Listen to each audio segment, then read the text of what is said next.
I am the founder of Sava, and I'm a co-founder of mpowered, aka We.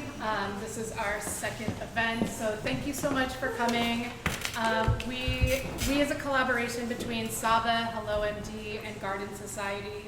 We created this event to make sure that women, we're giving practical information, needed information to women in the cannabis industry. It's such an intense time trying to digest everything with the regulations. I have a hard time managing a business and then trying to keep up with everything. So we want to keep a lot of focus on how to be as engaged as possible, how to be getting the information you need, how to come together as a community to get the results that we all need to be able to stay in this industry and have successful businesses. It's an exciting and scary time, I think, for a lot of people. So thank you again for being here. We are really grateful to Big Rock for providing the space. So I'm going to hand this over to Carolyn Kissick with Big Rock, and then we're going to have Pamela introduce our amazing speakers, and we're going to have a lot of time for Q&A. We really want as much interaction as possible. This is our time to get information and answers that we may not be able to get during our busy work days. So thank you. Hi everyone. As Andrea said, my name is Carolyn Kissick and I am part of Big Rock. I'm so thrilled to welcome all of you empowered women to our headquarters here today. If you haven't visited before, our doors are always open. If you're in Hayes Valley or anywhere near BART, I expect to see your face. Come drop by, say hello. We're always working on something interesting.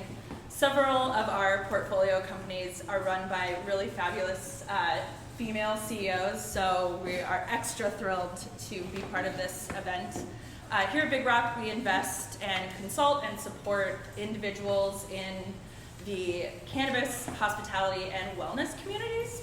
A couple of those consulting services we offer are accounting and legal services, which are run by Gianpaolo Veronese over there, this handsome gentleman in blue. And one of our newest offerings is actually Big Rock Creative Services. We offer public relations, communications, brand development and management, and content creation and publication through our many media partners. We are actually part of the High Times group that is going to go public this fall, so it's been an exciting day for us here at the office, and just for the cannabis community in general. So thanks for being here. I'll be around all night if you want to talk, and make yourself at home. Thank you. I'm actually going to introduce both of them. What? I'm going to introduce you. Yeah, so thank you everyone for coming. As you've been told, we really like to support everyone in this room. It's a challenging time, and we're all here to really be a community together. So the two people that we've selected for tonight are Amy Jenkins and Angie Harrison. So both have a long history in cannabis and a long history of supporting people and women in cannabis. So in particular, Angie Harrison is going to go first, and she is the principal of 421 Group. We spoke before this, and she told me a little bit about it herself. She's had 12 years within cannabis, and what she does today is support cannabis companies, kind of from beginning to end. So if you need branding, if you need creative services, if you need help with accounting, am I getting this right? Basically, if you're coming into this industry or if you're in this industry, she's a person that can help you get your shit together. In addition to that, she does legal advocacy, which is important. And how do we get the changes that we need to get into the industry that will support our businesses and the patients that are out there, or just general consumers? So Angie's going to talk to us a little bit about what she does and how she might be able to help support you. And Amy Jenkins, I am actually going to ask one of her colleagues to stand up and say a couple of words. Wow. Yeah, what do you say? This is Nick from the CCIA. And when I was talking to Amy before, I said, tell me a little bit about yourself, because I know a little bit about Amy Jenkins, and she's in legal advocacy. She helps out the CCIA. She helps out a lot of different organizations getting the different kinds of policies to go through. But I said this in front of Nate, and he said, well, I just have to stand up and say a few words. Well, I just have to. Really quick. No, you got some time. No, really quick. So basically, while she was going over her talking points the last couple days, we were looking at some quotes from different women in politics and what they've done. And I've worked with her for about 4.5 years. She's turned me into a blazing feminist. It's not even just witnessing what she goes through. It's like, and so, but we were going over the quotes, and one of the second quotes we read was by Margaret Thatcher. We've heard of her? Just a little bit. In politics, if you want anything said, ask a man. If you want anything done, ask a woman.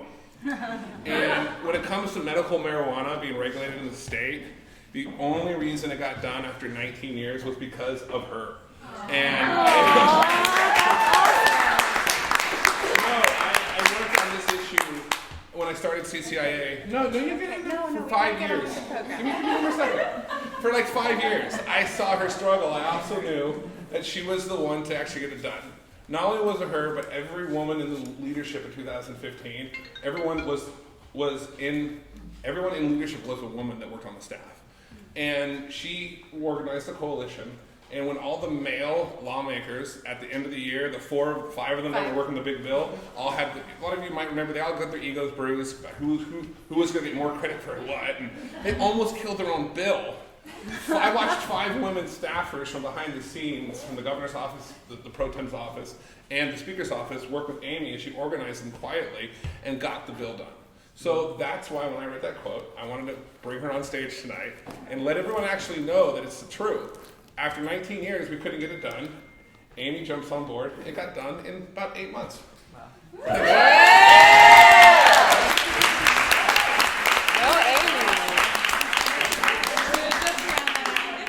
Amy has 25 years and about 25.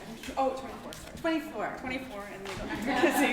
Don't want to 24 years in legal advocacy. You were the chief of staff to a senator, and that between these two women, we have 37 years of experience. So I'd like to welcome Angie Harrison. Go ahead. So much. Thank you. Thank you all so much for having me here. This is just amazing, and I'm just honored to share space next to you. So thank you for all of your efforts. Really appreciate that.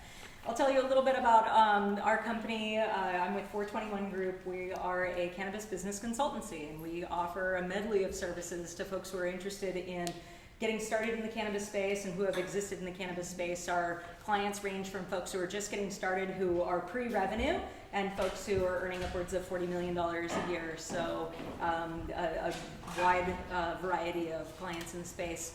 I got my start about 12 years ago. I was a cannabis advocate. I was working in a cultivation facility, and somebody that was close to me said, the city of Sebastopol just approved an ordinance to allow for a dispensary in our town. We should do it. And I said, you're crazy. What are you thinking? Sure. Okay. So my first cannabis project was writing an application for a dispensary before I understood how planning commissions worked, before I understood how to write an application, before I understood anything about cannabis regulation. And everything, I'll just say that one thing that's been interesting over the years is that not a whole lot has changed. It's still confusing as all get out. It still takes a whole lot of time, money, and energy to actually be successful. And we aren't really sure what's going to happen next. We can speculate all we want, but we're just really not sure. So 421 Group started officially about a year ago. So I kicked off, I have a male business partner. It's nothing to hold against him. He's great. His name is Craig Littman. He's a former mayor of the city of Sebastopol. And if you're not familiar with Sonoma County, Sebastopol is a really cool little city of only about 8,000 people, but it's a really interesting town. Yeah. Because it serves as a hub for all of the coast. And when we joke around who's San Francisco based? Awesome. So in Sonoma County, we have farms, and we wear plaid because we're farmers. We're hipsters, no offense. But Craig and I started the company. He's been a consultant in the space since he was a right after he was a mayor for the city of Sebastopol, he started doing consulting in the cannabis space. And he actually got to start in cannabis way before that. It's at age 19, generating signatures for Prop 19, way back in the day, 1996, and was actually arrested for saying the word marijuana. So we have come a very far distance over the last 20 or so years. So it's really wonderful to see that transition happen. What's really amazing in the space, and I just had a conversation a little bit earlier about the glass ceiling that we are breaking, we are statistically kicking ass for women executives in the cannabis space compared to the rest of America.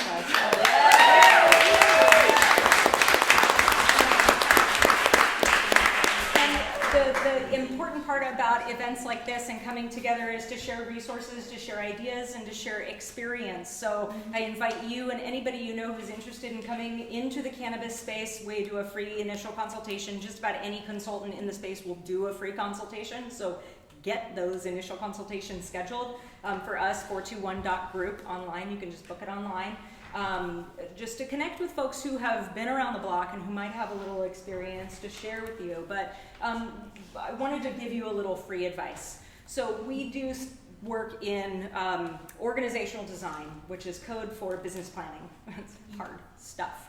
So how can you even conceive of a business before it actually exists, before you have a market to actually test it on? It can be done. I encourage you to do it. And worst case scenario, if you're already making money, you're actually a step ahead. So that's really great. We also do branding and marketing work, which is really hard. It's disruptive. If you've ever been, you thought you had a brand, you thought you had a company name, you thought you had an idea about who you were and what you wanted to be to the community, who your customer was and how you were conveying who you are to them, to suddenly go into a professionally curated process to redefine that identity, it can be terrifying.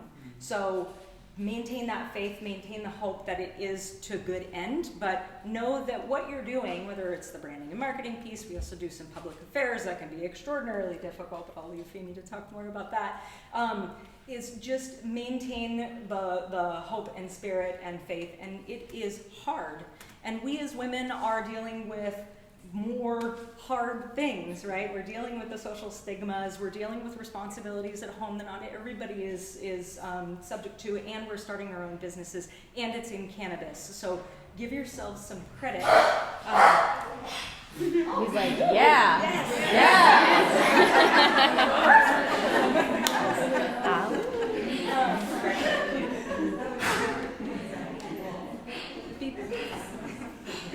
Truly give yourself some credit. Be patient with yourselves and be patient with the process. It is hard. And okay, free advice piece. So we operate on this very professional level, but what I find myself doing is constantly having conversations that are happening on a different level, right? So we have this very heady, practical business skills, tools, data, research. Who's the customer? What is my identity? What is my brand? How does USPTO? Is the trademark registered, et cetera, constantly. But there are three things that we really need to keep in mind, I think, in order to be successful business people in this space. One is time awareness. Time, it is a precious and limited resource, and if you don't already have a really good way to manage your time, now is a great time to start talking to folks in your network who do have a great relationship with time and asking them what their tips and tricks are. Whether it's a paper calendar or it's a digital calendar, it's really important to manage that resource as though it is as valuable as it truly is, which is incredibly valuable. So, and we are used to scheduling time with outsiders, right? We'll get really formal, we'll put that appointment into our calendars and say, let's meet over at the coffee shop at 10 o'clock on Tuesday. But we are a little more reticent to schedule time with ourselves, and typically to do that hard brain work. We're caught in this kind of day-to-day activity, but scheduling the time to think about who is my customer, scheduling time to think about how am I pricing my offerings, what are the words that I'm using. So book that time and treat a meeting with yourself as if it's as important as meeting with somebody else. It actually is, and it's even more important than The second one is energy management, okay? And there are different types of energy, and there are different ways for us to replenish our energy. And I remember when it was pointed out to me that there are activities I can do to help me feel rested versus activities I can do to help me feel restored. And those are very different. So if you need to feel rested, doing a restoration activity can deplete you even more. So being conscientious about what it takes to fill your reserves, because I know you've probably heard it 1,000 times, but secure your own oxygen mask before you can help somebody else. It's real. It's super real. We really can't help each other, and we're all here probably to help each other, right? Yeah, we're here to put food on the table, but we're here to do it in a way that we feel great about doing it. And so if we want to incorporate these socially progressive, generally progressive practices into our business, we're not going to be successful doing that, which is hard and uniquely hard because it's beyond what a regular business demands. We can't do it if our energy stores are not fully replenished. And the third thing is a spiritual practice. Having one. It doesn't matter what it is, it doesn't matter what it looks like, but we have to have meaning and a sense of meaning and drive. And so I just really encourage you to explore the things that create a sense of satisfaction and really deeply soothe that craving to do something great and big in this world, and to have that dialogue with our creator or maker, however we want to describe it, the universe, the chi, etc., whether it's to replenish our physical bodies and do some yoga, whether it's to have prayer, whether it's to, my spiritual practice sometimes involves going into the back room and taking a little nap. Do those things, because we can't do amazing things as women in the cannabis business community if we're not taking care of ourselves. And so if we're paying attention to how we allocate our time, how our energy reserves are if they're replenished, and if we feel driven to do the work that we're doing, then we can go out and do the really cool work, which is incorporating, in my opinion, some really cool progressive practices into our normal day-to-day business. So I challenge you to, as you're creating your own businesses, as you're brainstorming new ways to work with others, to incorporate some non-traditional practices, like things that might be regarded as utterly stupid in some places, like giving away a lot of money. That's one thing the cannabis industry has been great about, is giving away a lot of money. And so we've made it part of our revenue model that we give away a portion of all of our revenue, not income, not profits, but revenue, because it forces us to achieve a certain level in order to enable us to actually give that away. And then we can actually relate better to our clients, because most of our clients are forced to spend a whole ton of money on neighborhood improvements and giving to the local community groups and supporting anonymously kids groups, because we can't have cannabis brands that are supporting kids functions. All of these challenges, it helps us relate to our cannabis clients even better. So I just really encourage you to take a leap and do some courageous things. Who here is not yet in the cannabis industry but is here because they're interested? Yes. Awesome. Come on in. There's money in the ring. And we really, really need you. We need to be asking for help and getting help from our friends and colleagues. Hire your friends. Hire people that your friends tell you about. Try them out. Give them constructive feedback if they don't know yet what they're doing. How many people have been in the industry for over 20 years?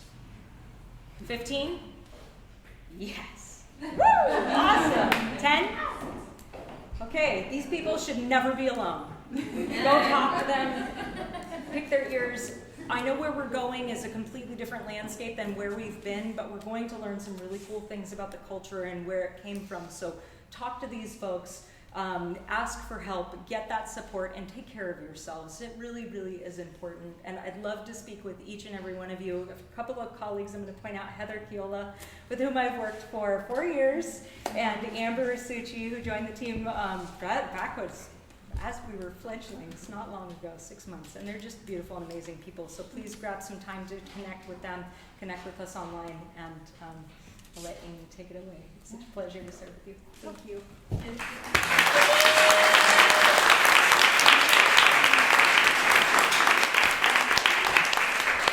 going to try not to follow my notes. notes, but it's kind of it's a very fluid process right now in Sacramento. So I was asked to come talk a little bit about what's happening up there, regulations, trailer bill, a lot of things moving. And then I thought maybe I'd segue into some different ideas about how you can maybe better and more effectively engage your local governments. Noreen, I know you know all about this, as does Sabrina. So first off, I'll start a little bit more about myself, although Nate did an interesting job. Thank you, Nate. I love Nate. He's been my partner in crime for about 4 years, and I could not be here doing this without him. And for those of you who know how we work, this is a typical back and forth, and it's actually why we've been so successful. So he's kind of your token feminist here from a perspective, and I really appreciate him and everything he brings to the table. And then I have Kristen, my wonderful intern, who I am mentoring. It's so exciting to actually mentor women, especially women who are interested in getting involved in politics. I have been in the business for 24 years. It has aged me considerably. It is my hope that I can impart some wisdom on young women that are trying to get into this space and maybe not do all of the crazy shit I had to do when I first got started. So it's really exciting to have her part of my team right now. So anyway, I have not been in the cannabis space long. I have been in politics for a very long time. One of the ways, though, the first place I really touched cannabis was when I did come from the other side. I was working as a director of public affairs for the League of California Cities. Actually, when Craig was on the city council, he was one of my members of my ledge committee, and I adore him and love him, and I've been wanting to chat with him. But I was approached by a number of cities in the Emerald Triangle area and Sonoma County. And they said, Amy, we have all these problems. We have cannabis and it's out of control and they're growing and the plants are growing over into schoolyards and we don't know how to navigate between the federal and the state government, and please help. And I was in Cityland at the time, where I've spent about half my career. And I went to the state board of the League of California Cities. That's 482 cities, and there's a lot of conservative folks. And I appealed to the board of directors, and I said, look, my small cities in Sonoma County and the Emerald Triangle are saying this is a problem. We need a marijuana task force. And I was laughed out of the room. And they said, Amy, that is an Emerald Triangle problem. That is not a state problem. So fast forward, I did a number of other things in my career, and I'm a chief of staff in the state senate. It's about, 8 years later. And the League of California Cities comes and knocks on my door and says, Amy, there's all these crazy cannabis bills that we're trying to kill, and we need to be more proactive, and we want you to be the staffer for this bill. And it's a league law enforcement bill, now known as SB 1262. It was in 2014. And as much as the industry hated it at the time, and there was very good reason for that, it really was the blueprint for what the medical framework looks like, and now the adult use framework. And it really moved the goalpost in this state more than I think anybody gives it credit for. And it was for a couple reasons. One, it was authored by the most conservative Democrat, arguably, in the Senate, an Orange County Democrat. He was the barometer for the Republicans.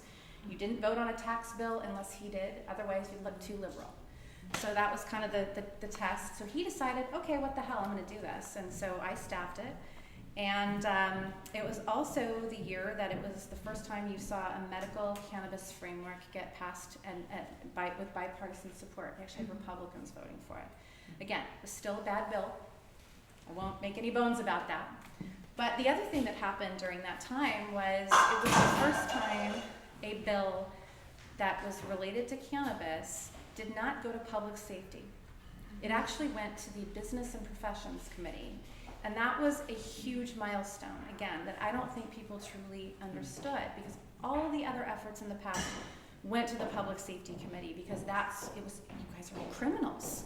We had to address the public safety concerns associated with cannabis. I mean, of course. Well, it didn't go to public safety that year. It went to Business and Professions, because it was the first time, and again, I think it had to do with the author, it was the first time we started having a conversation about this industry being a business, legitimate business enterprise in California. So we didn't quite get as far as we wanted, but it was also another lightning issue is that it was the first time you had the cannabis industry, Mr. Bradley, the California Police Chiefs Association, League of California Cities, and the California State Association of Counties actually sitting in a room together and talking. So it didn't get out, but it got pretty darn far. It got to out of the Senate, onto the Assembly floor, and then it was killed, just died under its own weight. So fast forward, Nate calls me and I become the California Cannabis Industry Association lobbyist. My boss gets termed out. In his mind, it's like, hey, you know local government, you know law enforcement, they like you, and now you like cannabis. So that was my first client. It was November 2014, and shortly thereafter, 5 legislators introduced 5 different iterations of my bill, 1262, the following year. And it was fascinating because all of the rhetoric before it was so horrible, and it was like an Orange County Democrat and the League and law enforcement. Now you had industry coming out saying, hey, this is our bill. And it was almost the same bill, but things had moved and things had changed and evolved, and the industry was evolving, and the industry was getting more engaged and also beginning to understand what could be accomplished and what couldn't be accomplished. And so hence 2015, we enacted the Medical Cannabis Regulation and Safety Act. It was signed by the governor. And yes, Nate's absolutely right that there were 5 legislators, all men, that were whining and crying, and their egos were bruised. And there were 5 amazing women behind the scenes that got that done.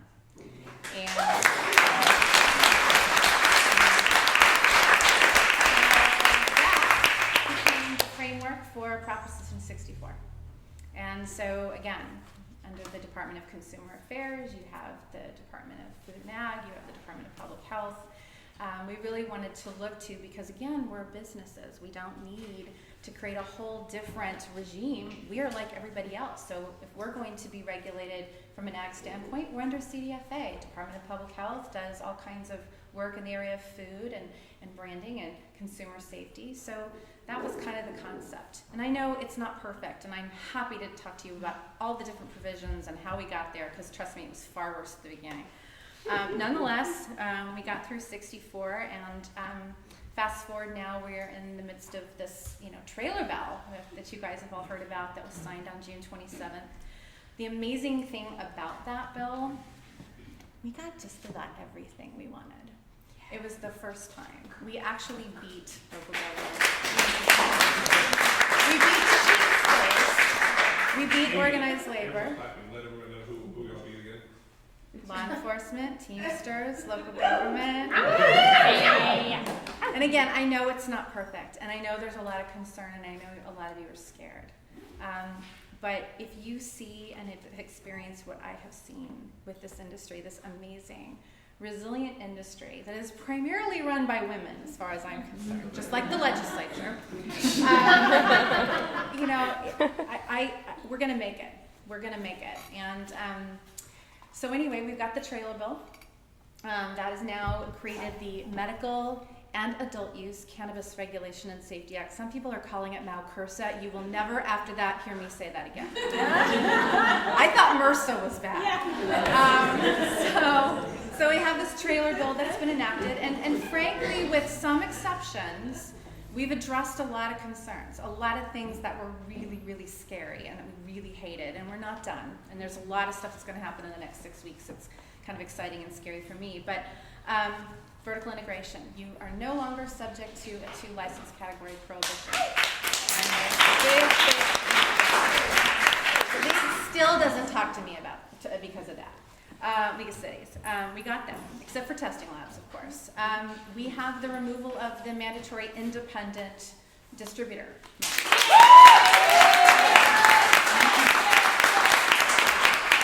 That one almost killed me, you guys, but it's definitely aged me about 20 years, I think. But I'm going to talk to you a little bit about that when we talk about engagement and some things that we did. So those were the 2 biggies. We got some ownership issues clarified. It's going to be a lot easier for you guys to attract venture capital and investment because they don't have to disclose everything. They're not going to be subject to background checks. That's a huge issue for you guys. That was one where I could not understand why there was so much fighting. It was really driven by law enforcement, but because it's as if they're going to read all the applications. But anyway, so we got those areas cleaned up. We have delivery. We got authorization for delivery. We've got, let's see, co-location. Well, that's an outstanding issue. But we got a lot of really, really important provisions, and I will be happy to talk to you about that in detail. I'm always not sure with my audience how much you guys know, but I'm assuming a lot of you read that 100+ page bill, right? So in any case, we did get a lot of things, and now we're looking at one framework, and the medical framework. And I know that I did take pride in it, but I was happy to see it go. Has been completely repealed. So as we're now moving past the trailer bill and everyone's trying to figure out what the next steps are, we're dealing with the regulation rollout. So just yesterday, the Bureau of Cannabis Control, I think it's changed names 4 times. The Bureau of Cannabis Control did issue a notice as we anticipated. So all of the regulations that were written under the medical framework are essentially going to be repealed. They will not take effect, but they're going to use that as the blueprint for the development of emergency regulations. And those are expected out in the fall. So right now, the medical regs are still, they haven't been officially taken off the table. They say they're going to do that in a matter of weeks, and the only delay is because they're trying to transcribe all of the public comments. So did any of you attend any of the workshops that were put on by the licensing entities? Okay. I know Nurit did, I know Sabrina did, I know a number of you did. So they're transcribing all that data. They're going to take all those comments, and that's really going to be the basis for the emergency regs. So they're technically not repealing them yet until they get all that out. And then that will be put online for everybody to review, everybody's public input. And then we'll see the emergency regs. The concerns certainly with emergency regs, and I think we all have to anticipate, is that we're not going to like everything, and they can't be changed right away. They're emergency for a reason. It's so they can start issuing licenses in January. So what will happen is they will be on the books, and we will have to abide by them. But there is a light at the end of that tunnel, in that they are only allowed to stay in effect for up to a year. That is what the statute provides. Hopefully it will be shorter than that, but I'm not thinking so, just because of the time it takes to launch a formal rulemaking process. So what you'll see is emergency regs likely in September, October timeframe. And then what will happen is, I would guess maybe, I could be wrong, my estimate maybe in March, after they roll out the licensure program, is they'll launch the formal rulemaking again. So we're gonna go through that whole process again. But at that point, we'll have been operating under an emergency regulatory environment for a couple of months. And so the hope is that maybe it'll be a bit more expeditious. And one thing I want to emphasize, and again, I noted the fear factor in all this, and I get it, and Pamela and I had a great conversation about it earlier. I don't want to be Pollyannish about this, but I will tell you that I have never seen such a committed group of public servants that are leading up those 3 departments. They have been accessible to everybody, and in private conversations that we have with them, they want you to be successful. I can't always speak for the legislature. I sure as heck can't speak for local government, law enforcement, and a lot of our adversaries. But the regulatory agencies are really committed, and by the way, they're all run by women, at least the cannabis divisions. So I think we need to continue to monitor those and stay engaged. A couple things to note about the regs that have been outstanding questions that I hear often, and I'm probably going to miss some, so hopefully you'll ask me. But what are we going to do on January 2nd? Because technically January 1 is a Sunday. So what are we going to do? What happens on January 2nd? So here's what we know. What we know is that the regulatory agencies are all authorized to issue temporary licenses, and what they are now saying very publicly, and what we have spoken with them about privately, is they fully anticipate having an application process up and online by December 2017.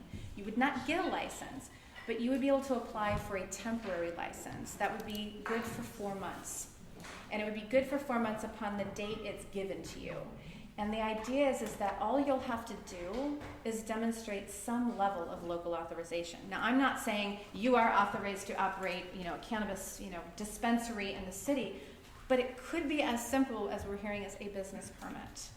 And so what they'll do is you have to demonstrate some level of compliance, but what they're saying is you'll be able to upload that. And as long as you meet the general requirements of that temporary application, you will get, come January 2nd or within a very expeditious time frame, a temporary license.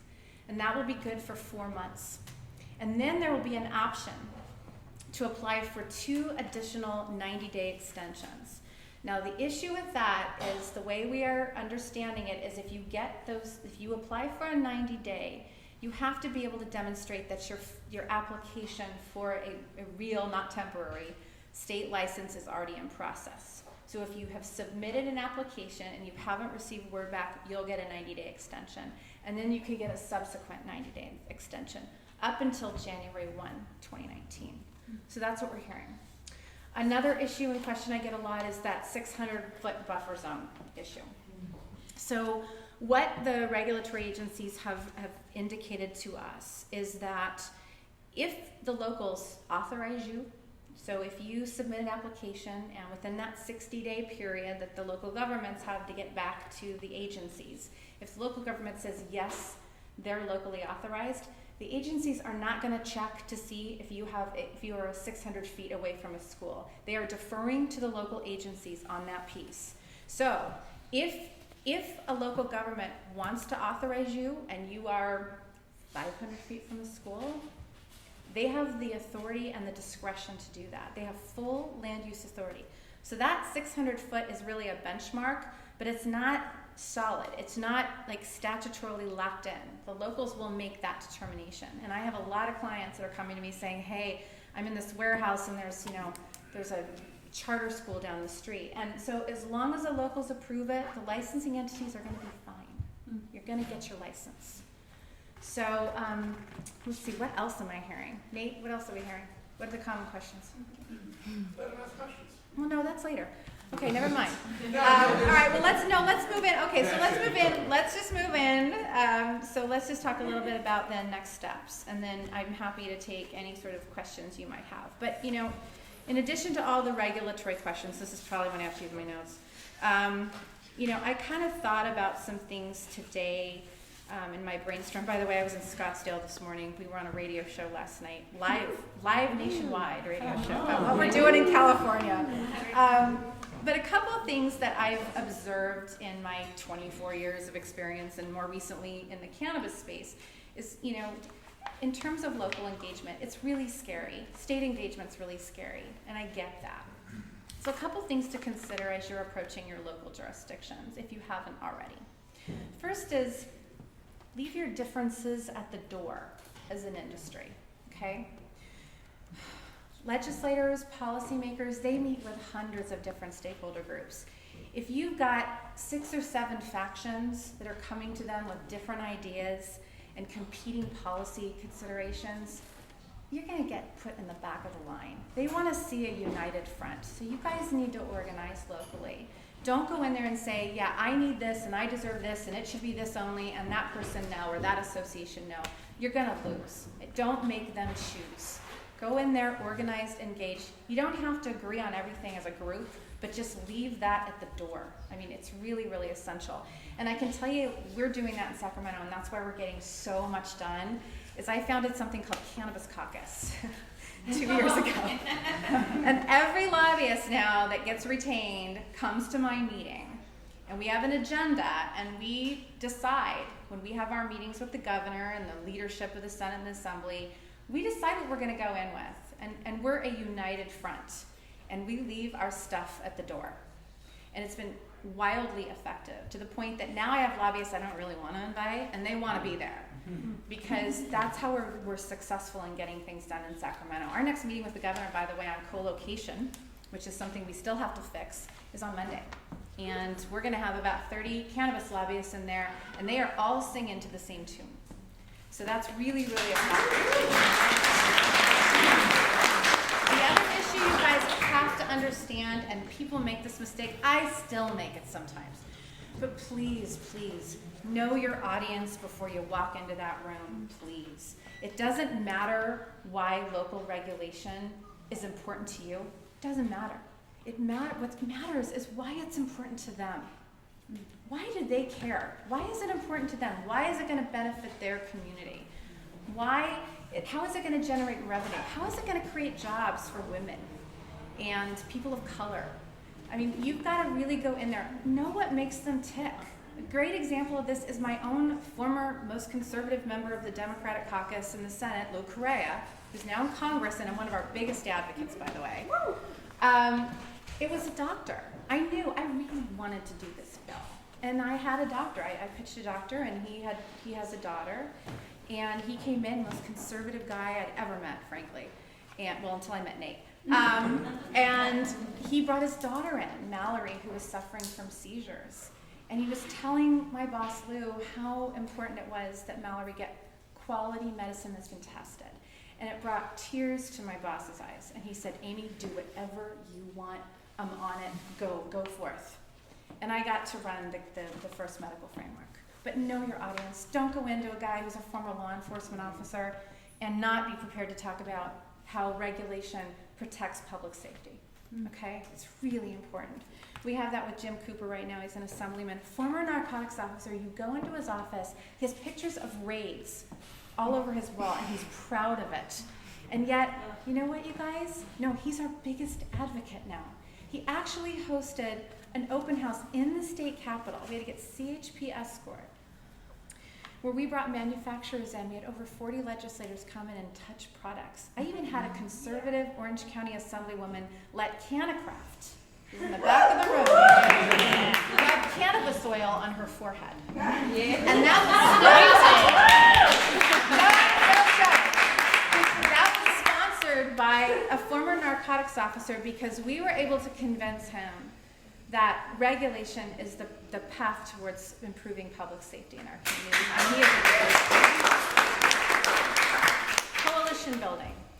I know it's tough. Non-traditional allies are essential. You've got to get some non-traditional allies. If you can get a chief, police chief, God love you.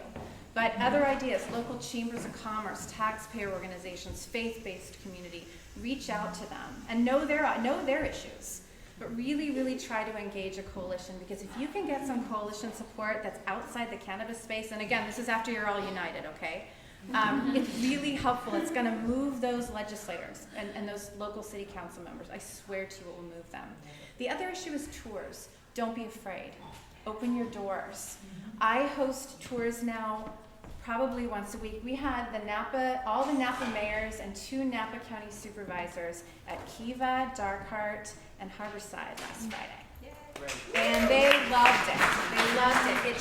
It changes their opinion, because they see you as businesses and they get it for the first time. The last thing is I got to give you an example of that one too. So I already alluded to the medical framework, where we had the chiefs and the league and all of us sitting at a table. That really is how we got that across the finish line. But the more recent one actually relates to the independent third-party distribution mandate. What we were able to do this year, and it really was the tipping point, is I organized the California Manufacturers and Technology Association, the National Federation for Independent Businesses, the California Business Properties Association, California Retailers Association. And I pleaded with them, and I said, which one? Restaurant Association. And the Restaurant Association. They all hate the 3-tier model. And I got them to rally around, and they actually penned a letter. We call it a NASCAR letter, where we put everybody's logos on the top. I know, they're big in the legislature, but they're effective.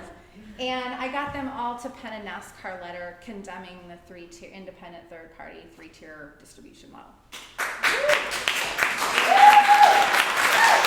essential.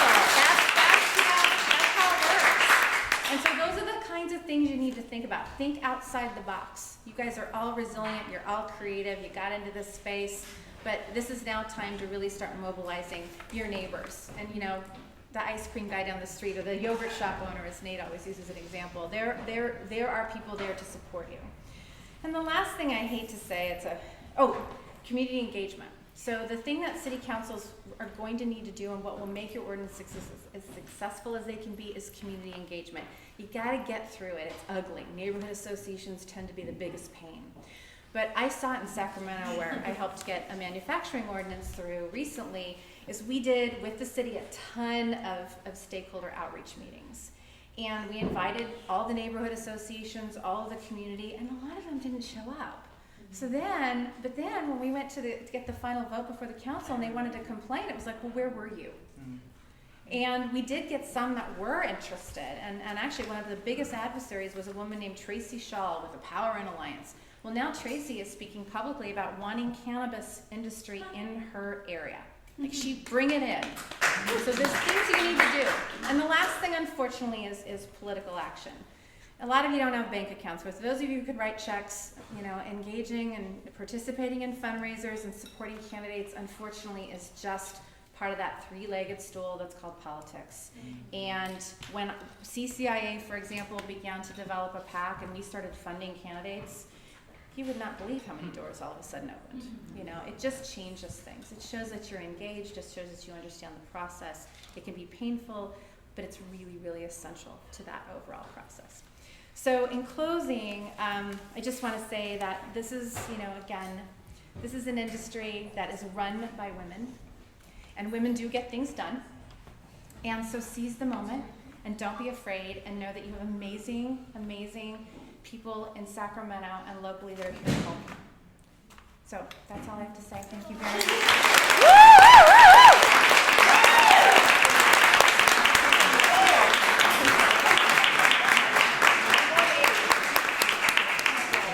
I know, we're all wobbling.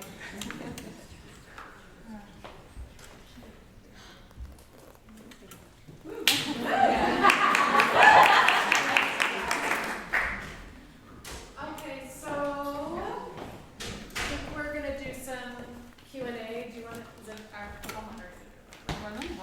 I thought you were, okay. So, well, yes, we're gonna open it up to Q&A, and again, we want as much interaction and participation as possible. So I think we can just start people putting up their hands if they have any questions of either speaker or both speakers, and anyone have, okay. We'll get to you next, panelist. We'll start with Ruby. Hi, my name's Ruby, and this is a question for Amy. You mentioned that during the emergency regs that'll be written, those will come out in the fall and they'll be posted online. But there's no chance for public comment, right? If I understand that correctly, they're going to use what they wrote. Well, they did say yesterday, and I have not had a chance to clarify that because I've been in Scottsdale. But they did say that there would be an opportunity to have meetings now. Okay. So they are taking meetings, and they are taking additional letters. So if there's things that you're concerned about, I would definitely encourage you to reach out. They did make that very, very clear, and in fact, before you leave today, I will forward you the notice. Okay. So because I'm still trying to get a little bit clear on it, but they did say their doors are open right now for additional comment. Okay, sweet. Constance and then Sabrina. Just follow up on what you said, Amy. That Friday with Lori Ajax and Dr. Soft and Monette at Department of Public Health, I asked for the private meeting and they gave it to me readily. And they said absolutely that comments will still be incorporated. Perfect. They won't be in what is pushed out as a summary, but they are still wanting to hear from us. And I would urge anyone who is using ethanol manufacturing to follow up on my meeting with those people. They were amazing. Everything Amy said, open. We are really, really lucky in California to have those people working on our regulations. We have serious issues with some of it, but we have a process that's working. Yeah, she's really right. I mean, a lot of the other states have really not had it quite as, I wouldn't say it's as easy, but they've learned a lot of lessons. I just kind of want to follow up on that. You're referring to the email that the Bureau sent out yesterday? And in terms of having meetings and then wanting to engage, they're not going to hold actual hearings. No, they're not. They just want us to directly reach out. They're keeping their doors open. Yeah. So I'm actually, I've got a dozen meetings I'm setting up for different issues, and they're giving me, they're granting them. Perfect. Any other questions? I just wanted a clarification. So at some point, when you were talking, you said in the next 6 weeks that there was going to be a lot that's going to be happening. So I just wanted you to clarify what that meant. So the legislature's out on summer recess, thank the Lord. They left on Thursday of last week, and we all kind of did the happy dance, and I drank heavily, and then and they're gone for 4 weeks. And so they come back on August 21st, and in the meantime, I'm doing a lot of meetings, actually with Nate and Kristen. We're going to be in the governor's office on Monday. The big issue is co-location and really clarifying that medical and recreational can be on the same premises and multiple licenses could be on the same premises. So the objective on Monday in the governor's office is to talk about what that definition should look like. And the other thing we're going to really push for, because we heard it loud and clear from the industry, and I fully embrace this idea, is that we want to make sure that the language allows for incubator opportunities and shared space. So shared commercial kitchen, shared processing. We've written some pretty liberal language. It's a little bit of a stretch, but we're going to fight. But that's the big issue on Monday. And then the reason 6 weeks will be so busy is the idea is that any cleanup, so including co-location, and there's some other outstanding issues like potency cap for medical, we're trying to get rid of that. We're going to do an emergency baby trailer bill, is what they call it. It's like a junior bill or a baby bill. So literally we're going to do kind of a gut and amend in the final 6 weeks and try to push that through. I'm already hearing that the league and the Cal Chiefs and all of our friends are going to fight us on that. But we're really committed to, in the final 6 weeks, get that bill through and signed. And 6 weeks, I meant really from August 21st, because the legislature adjourns roughly September 15th. And I think we'll be fighting up until the bitter end. Dee Dee? On the question of shared space, I'm curious if you have any insight as far as if you had two companies interested in sharing a kitchen. Would each of them need to get their own license? In theory, I think yes, and we would have to figure out, I think the way our co-location language, it's not in front of me, reads, is that you could have multiple licenses on the same premise. And so we, again, it's going to be a fight, and it's not exactly what the administration's committed to, but the regulatory agencies, I think, will back us up in that.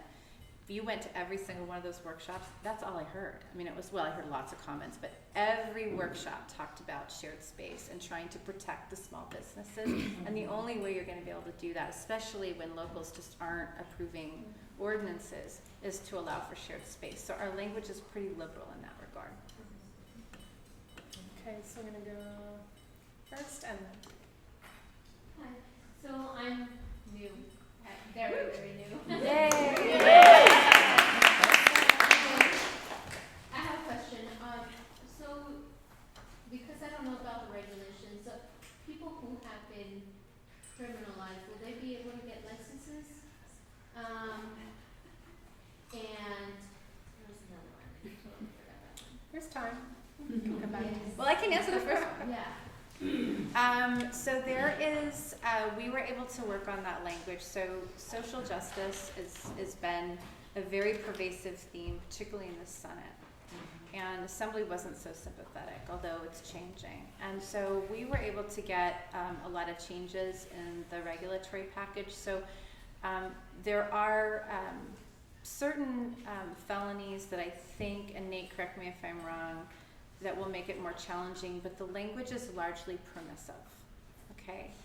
There's also, I think, the certificate of rehab requirement is still in there. So if you did have some sort of a violent felony and you could prove, or you get a certificate of rehab, then it's not a consideration. So really it comes down to violent felonies, you'd need that certificate, but then minor offenses, it's discretionary.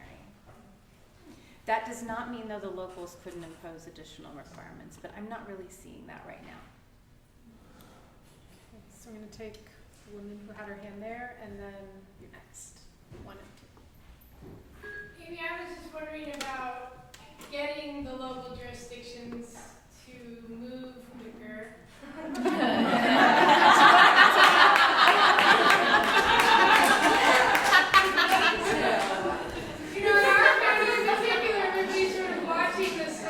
They're horrible. They're the worst example. I hate to say that. Sonoma County is not doing so well. I am not pleased.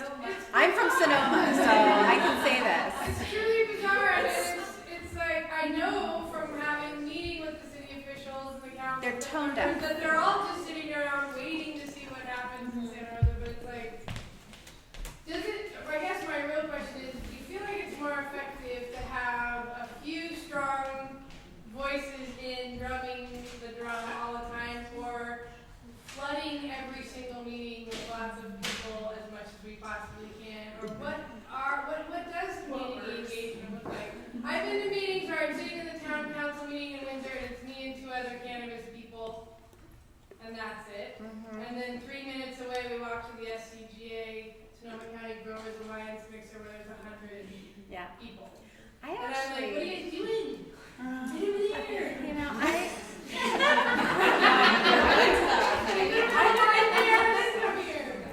don't know, like, I want to hear from you too, because you've been doing this. You've been like boots on the ground on this. But I would say at a council meeting, yeah, inconvenience the hell out of them. Okay? But when it comes to a one-on-one meeting, make sure you got your best faces. Okay? Don't bring the gadfly that shows up and talks about, tinfoil on his head and ferret legalization. No offense, but you know what I mean?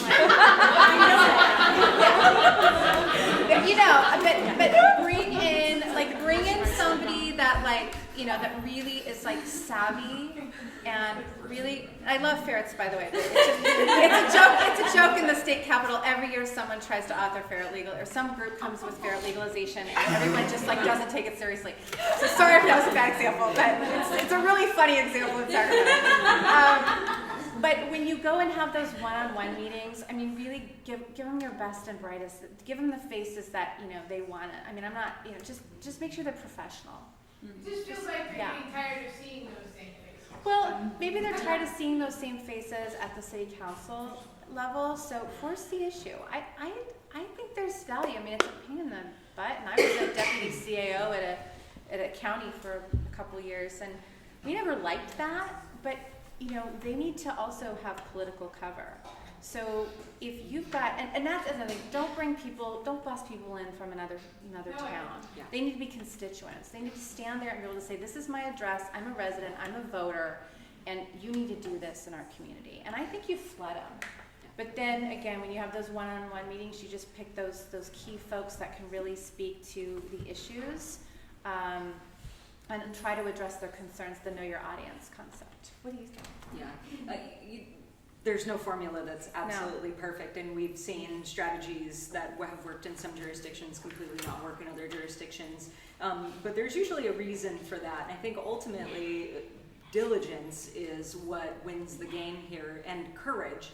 And not just courage from I'm ready to be out about cannabis, but I'm willing to spend staff time and money on this.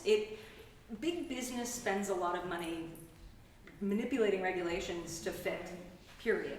There was a little comic that actually lived in my office for a very long time, and we're talking in a medical cannabis dispensary that was started on $160,000 of grassroots fundraising, that said, these new regulations will fundamentally change the way we get around them.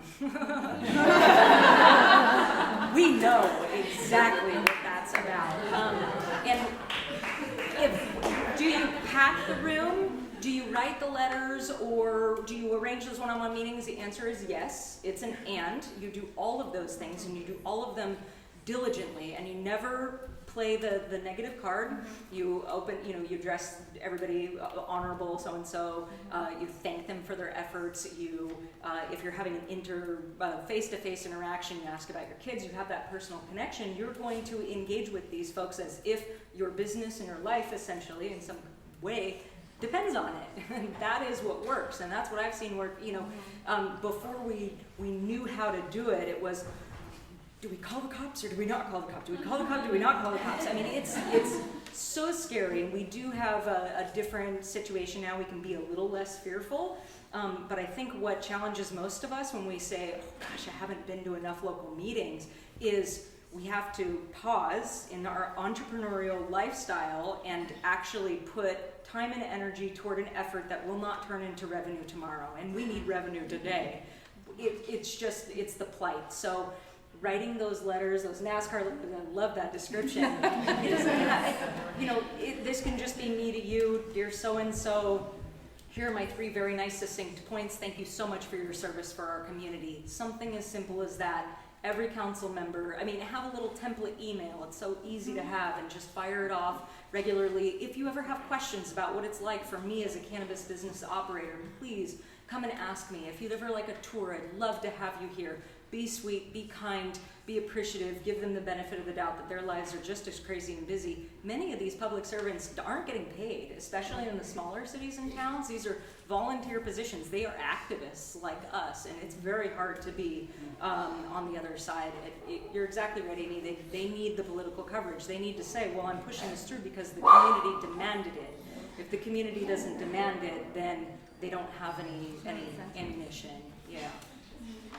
And there are lots of groups too. If you need like template emails, we'll send you a template. You can forward it to all your friends. Just change your name. It's not quite as wonderful as a personal touch, but it's something. It's there. Maybe we can get that template, and in our follow-up email, we can get that out to everybody because we're trying to do that. Totally. So we'll do a follow-up email. I think next week that will have both the video, and we can include that template. Really good, yeah. And then there was a question.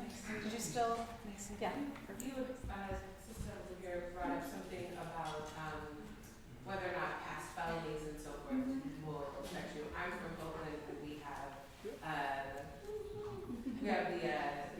equity action going on. Yeah. Do you see any other communities moving in that direction? Are you seeing any other organizing bodies? Are you seeing that the work that's been done in Oakland, though it's obviously super new, and we haven't had the January 1st yet, so we don't really know what it's going to be, but can you just speak to that? I have, there's been a lot of conversation about it. One of the more recent communities that it was brought up, it was Sacramento. Sacramento was appointed an equity committee, and actually, I'm on that committee. They put me on it. But yeah, they're starting to meet to talk about different ways in which they can bring in people that are underserved and have worked in disadvantaged communities disproportionately affected by the war on drugs. And so Sacramento's doing it. There's a lot of effort and discussion about that in LA. And actually, I'm starting to hear it come up more and more. And you're seeing it really at the state level as well. We have a number of legislators that are really trying to drive that policy and have actually challenged the licensing entities to take that into greater consideration. So I think it's happening at different levels of government right now. So I think we'll see more and have a much more robust conversation about that. But it is still new, as you said, but it's certainly not been lost in the conversation. Just to add a little something onto that is obviously, or as you know, in Oakland, Supernova Women were very active and involved in getting the equity program going. Sunshine was here earlier, for those of you that know her, but she had to leave. But Nina Parks, who's a co-founder of Supernova Women, is starting to work on things here in San Francisco and helping to organize delivery groups and around the equity program here. So it is moving forward. Discussions are starting to actually move forward in San Francisco, and there's meetings set up throughout the month to get those conversations going. Okay, and then I'm gonna come back to you, Dee Dee. Okay. Okay. Hey, I'm Elise McRoberts. I asked this last time, but where do events fall into these emails? And I just produced a pretty massive and successful Cannabis Gala in Sonoma County this past weekend, and I was elated that the cops didn't show up. But even in the day of, my partner comes to me. He's like, the police called, and oh my god, and like freaked me out on the day of the event. And this is a real thing. It's so gray, and I'm just like, where are we at, and what can we expect? And that's what I forgot to mention. The trailer bell. That was the thing we got. It was like the last minute, and I can't believe we got sign off from the league and the police chiefs. But there will be an ability to hold events. There will be temporary permits. They are authorized. The only caveat is you got to have it's got to be locally approved. But the state will issue temporary permits. So Emerald Cup and all of the different events that we've enjoyed over the years will still be allowed to operate, provided that the locals approve them. By the way, I want an invite next time. I live in Sonoma County. But yes, that will be authorized. What's the lead time for those? sorts of licensing. We haven't seen that yet. That will be something that the regulatory agencies will need to work out. But frankly, I think it's less important at the state level and more an issue of getting that local approval. And I think what will happen, it'll be largely ministerial at the state. So as long as the local governments are fine with it, I think it's literally going to be a check the box kind of situation at the state level. This whole framework is really premised on local control, good, bad, and otherwise. So if the locals don't care, the state isn't going to care either. Okay, so I think we have time for a few more questions. Okay, so we have Dee Dee, and then and then Jessica. Okay, and then Sarita. Okay, 1, 2, 3. So talking about good locals and locals, Right. if you happen to be in a bad local situation and are established and are trying to be totally compliant in every way, but you know that it's probably not going to be possible for them to change their minds before the beginning of the year, then you have to move somewhere else and get an address where you can actually do your work and apply for a permit. Now, that might take several months to actually accomplish getting an address, and then it's going to take several months to get a permit. And then I'm wondering about the, I guess it's a regulation, or the best way to put it, you have to have your license application in by January 1. No, you don't. Or a grace period. A grace period. There's a grace period. Yeah, you're going to have about a year grace period. So yeah, so just hang in there. You're going to have about a year grace period. The only, it's the last round of regs said, I think that actually the grace period wasn't exactly a year. I think the grace period was July. So, okay, so I rescind my prior statement. But the expectation is that this generally is going to be about a year to implement. So there's not going to be a whole lot of enforcement unless there's an enforcement at the local level. But the state's not going to come down and start enforcing at all. I mean, I'm not hearing that. So there's going to be some latitude. By January 1. No, you do not have to have an application in by January 1. No. In fact, the reason I was thinking a year is because the cutoff date in the proposed regs, and I've been told this is going to continue, is you've got to have an application in by roughly July 1, 2018, and then you can get your temporaries while your application's in up until January 1, 2019. So you have a little bit of wiggle room. It's not much, but let's talk afterwards. I want to know where your location is. Okay, I'm going to go. Oh, did you have something to add to that? It's worth mentioning the piece about the local enforcement is very real. However, places like Sonoma County, where we had some unexpected turns at the end, because there is no path to compliance, there are certain zones that have been stricken from the draft law. They're kind of out of luck, and they're beefing up their code enforcement staff, and we could see enforcement this year before we're even thinking so much about state regulation. So it really depends on where you are. All hope is not lost, though. I've penned words that have become law, and I'm not Amy. And we do have a whole lot of power and ability to actually influence whether the jurisdiction regulates, how they regulate, and the speed in which they do. So it's been interesting because people have come out and talked and spoken publicly, and everything has just been shut down. It doesn't matter. I'll tell you, it's Marin. Good Lord. We vibed Marin on the way down. I feel you. Sorry. We're working on Marin. We're working on Marin. Marin's gonna happen. I have faith. It's a beast. But Yeah, it's okay. I'm going to be in Marin soon. We're working on Marin. Okay, I'm going to go to Jessica. I was just curious, you did say that you're, next headed towards dealing with the medical dose limit, but tell me what your gut sense on what's going to happen there is. On what part? I'm sorry. On medical dosing limit. Oh, yes, the potency. We've been pushing really, really hard on that piece, and the nice. And I don't want to be overly optimistic, but I think what really the real value add is that we've been able to bring patients.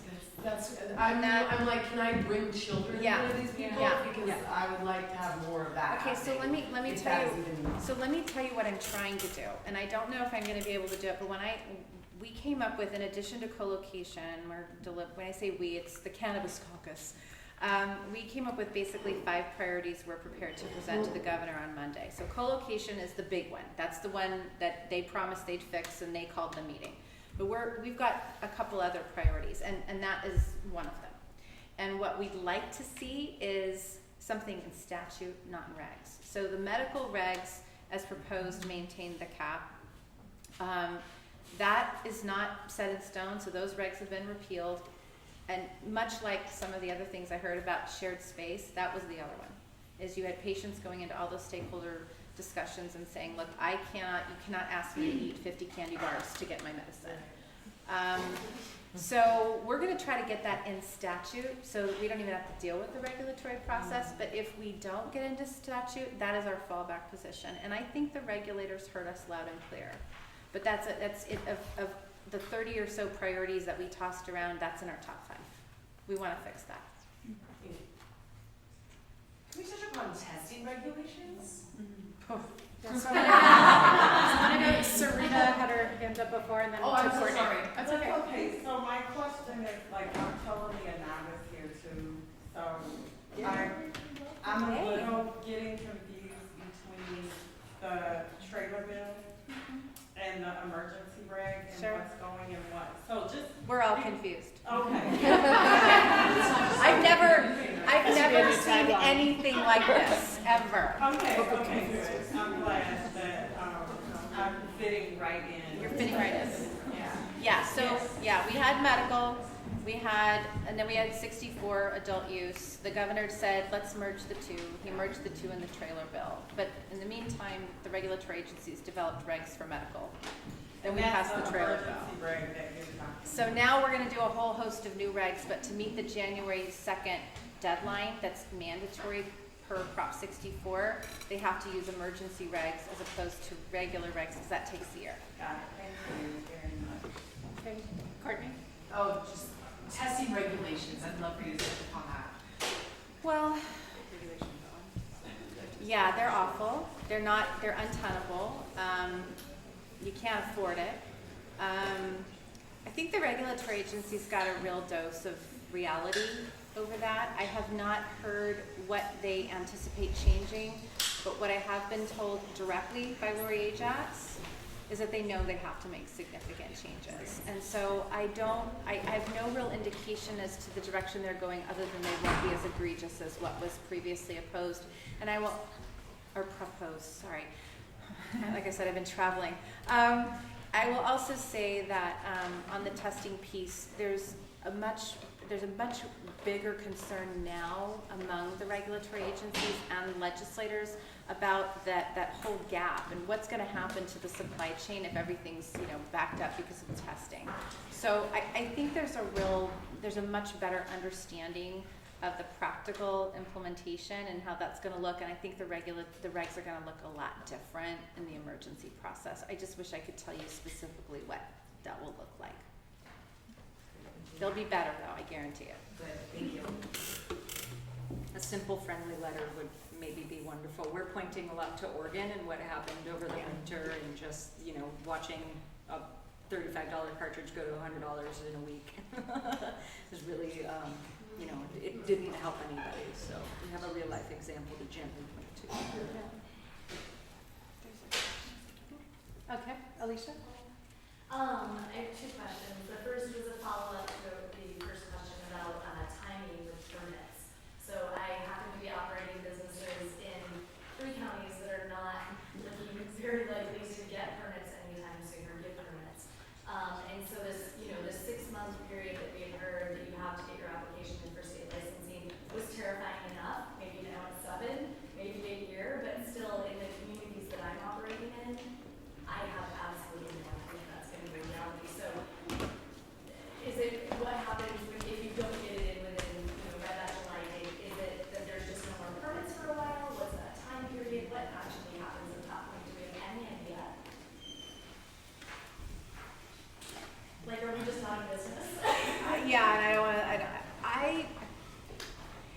difficult to say at this point, and I don't have a good answer for you. But one thing I do want to mention, and again, I'm very critical of my local government, my fellow local government people. And by the way, full disclosure, I actually represent a county that has a ban and will probably be banned forever. I Orange County of all counties, but it's a whole other story. But I just went to something called the County Cannabis Summit that was hosted by CSAC, the state association. And it was last week, and I was a moderator on the panel, and I was astounded at how it was sold out almost immediately. And I was astounded at how, the level of commitment I saw among county supervisors. I think most of them would like to do something. I'm not trying to be, but counties that said very publicly, we have a ban, we just don't know what to do. And then they came up to me privately and they said, we just need a roadmap.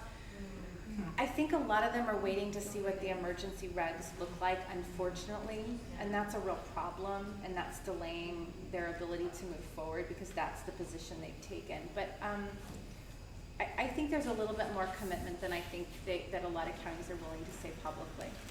And so I don't want to be Pollyanna-ish about this, but I really felt a lot more confident after that summit than I did even the day before. That's encouraging for sure. I don't know that I have anything more encouraging to say. We don't know. You know, we don't know how enforcing folks are going to be. We know that, maybe cultivators can just continue to wing it for a while, and hopefully they won't enforce where all that product is coming from as it goes into the dispensaries. My hope and my encouragement to folks is just keep doing it. What's the worst that could happen? The worst that could happen is they're going to have so many code enforcement issues that they just don't even know how to handle it. The whole industry is just going to break, and we're all going to go back to living room deals. I think it's not going to, it could break the bank. It could be difficult for us, but what haven't we already experienced in the way of difficulty? So honestly, I think the more people who enter the industry right now, the more likely that we're going to see temporary fixes on the local level that are going to enable people to move through to when we actually have clarity on the state level. Well, and I have to imagine that the people in this room are the people that they want operating businesses. That's right. Like that has to be true. Yeah. Can I ask one more question about that direct to consumer sales? Do we have any sort of pathway to compliance for being able to sell our products directly to consumers without the use of distributors beyond delivery in our local area? Is that happening? I haven't been able to push all three things together to have any idea what it all means. So. Yeah. Unfortunately, we are having a lot of conversations about how the regulatory agencies are interpreting that, and I think the expectation is that you will have to use a distributor, but you could also apply for a distribution license. So that was kind of the unfortunate give in exchange for getting rid of the independent component, was that in lieu of authorizing some direct transport with a certain threshold, which was in the original, I don't want to confuse you further, but the original trailer bill of last year. Now they're saying, well, okay, we removed the mandate for an independent, but now you have to apply for a distribution license. Now, I've been given a lot of assurances that means nothing until it happens, that they want to try to make that process as seamless as possible, because I think they're thoroughly anticipating that just about everybody's going to want to own a distribution license. We should all apply for one. Yeah. It's not an easy thing to get. No. So I just had a comment about our local government stuff. So it can happen surprisingly quickly. So in my local town, which is a conservative little small town, they were an absolute no a couple of months ago. And in the last city council meeting, we voted to have staff look into cannabis regulations and come back with a recommendation. Was it September? This is Alameda, California. Yay!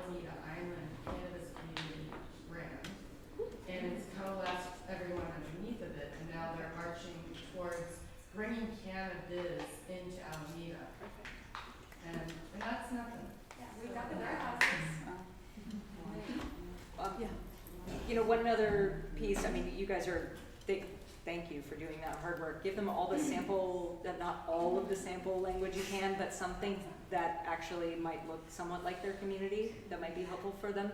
And then if, it's not over, right? I thought that we were almost done with legalization 12 years ago. It was just around the corner, and we're still not really there, right? So I heard somebody say that they were interested in running for office earlier. Did they leave already? Just do. Oh, and really, Brandon and I were talking about it. Okay. We're like, let's just do it. Really, truly. It sounds far-fetched and crazy, but if you want to change local regulation, changes fast, and it's relatively easy to get into office.